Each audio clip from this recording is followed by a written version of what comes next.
Hi friends, ఇప్పుడు మనం కరాచీ హల్వా తయారు చేద్దాం. దాని విధానం అన్నది చూపిస్తాను. ఇప్పుడు ఒక కప్పు కార్న్ఫ్లవర్ తీసుకుందాం.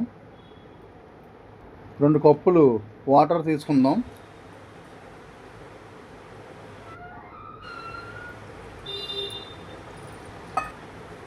దాన్ని కాసేపు షేక్ చేద్దాం.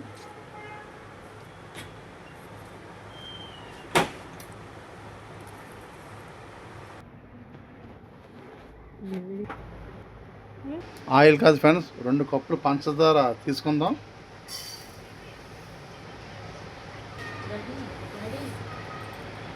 ఇప్పుడు పాకం పడడానికి 1 కప్పు వాటర్ తీసుకుందాం.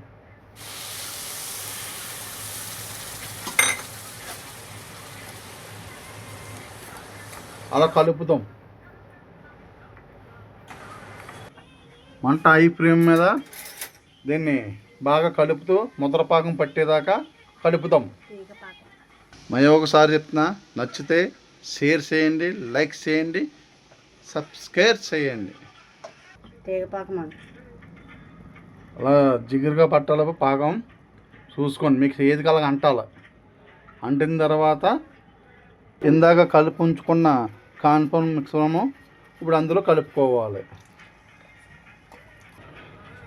దాన్ని అలా కలుపుతూ షేక్ చేస్తూ మీరు మయంగా ఏమైనా తింటూ చూస్తూ ఉండండి. నెయ్యి అలా కంచంలో కొద్దిగా వేసుకొని కంచం మొత్తం అలాగా అప్లై చేయాలి, అంటుకోకుండా కలుపుతూ ఉండాలి, ఆడుతూ పాడుతూ ఉండాలి, ఇది మాగా కలపాలి. 1 స్పూన్ వాటరు ఒక బాండీలోకి తీసుకొని లైట్గా కలర్ అన్నది, ఫుడ్ కలర్ అన్నది లైట్గా వేసుకోవాలి. ఆ కలర్ దానికి లైట్గా ఫుడ్ కలర్ వేసుకుని దాన్ని కలపాలి. కలిపి మనం తయారు చేసుకున్న దాంట్లోకి మొత్తం వేసుకొని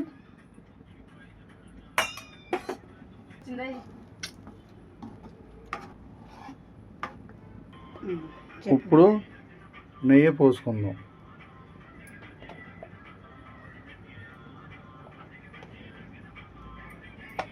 దాన్ని తగినంత నెయ్యి కొద్దిగా పోసుకొని బాగా కలుపుకుందాం. ఇది లైట్గా సిమ్లో పెట్టుకొని అలా కలుపుతూ ఉండాలి.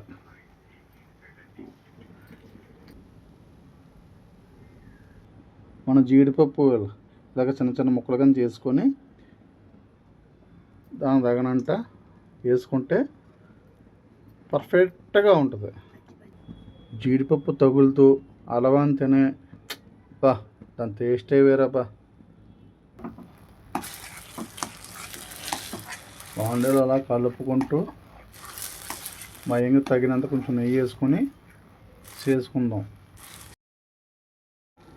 ఇప్పుడు మన బాండీలోకి వేసుకుందాం.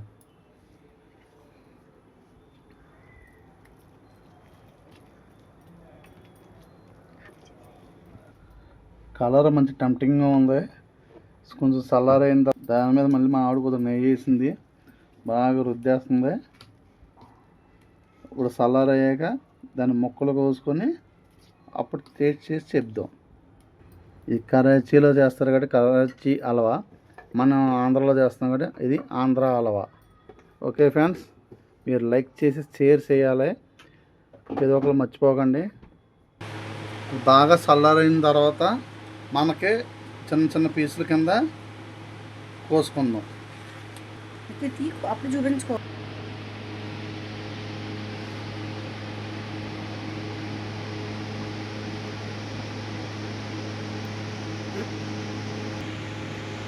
అది తీసుకోవాలి. పర్ఫెక్ట్గా కుదిరింది, ట్రై చేసి చూడండి.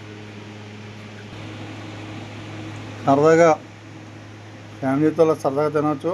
మంచి స్వీట్, చాలా బాగుంటుంది. ఇలా ట్రై చేసి చూడండి. Bye friends.